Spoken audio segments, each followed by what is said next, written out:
আগামী জাতীয় সংসদ নির্বাচন ঘিরে ডিসেম্বরের মধ্যেই সব প্রস্তুতি সেরে ফেলতে জোর দিচ্ছে অন্তর্বর্তী সরকার। যদিও সবকিছু ঠিক থাকলে ফেব্রুয়ারিতে নইলে এপ্রিলের শুরুতে হতে পারে ত্রয়োদশ জাতীয় সংসদ নির্বাচন।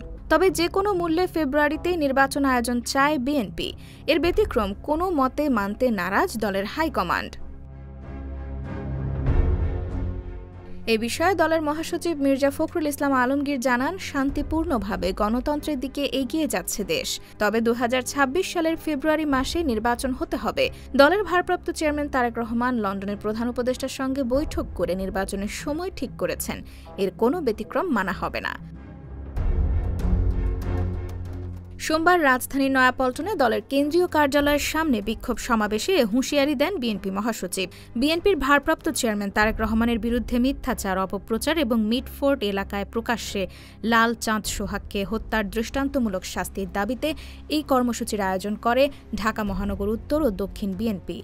ফকিরাপুল থেকে কাকরাইলের নাইটেঙ্গেল মোড় পর্যন্ত মহানগর বিএনপির বিভিন্ন ওয়ার্ড থেকে নেতাকর্মীরা এই বিক্ষোভ কর্মসূচিতে অংশ নেন। পরে মিছিলটি বিজয়নগর দিয়ে প্রেসক্লাবে গিয়ে শেষ হয়।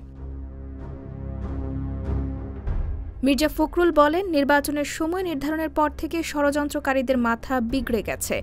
লন্ডনে যে সিদ্ধান্ত হয়েছে সেই সময়টাতে নির্বাচন চাই। জনগণের খাওয়া পড়ার ব্যবস্থা ও চাকরির সংস্থান করতে চান তারা।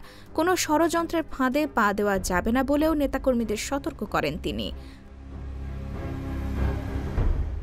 IBTV USA, new York.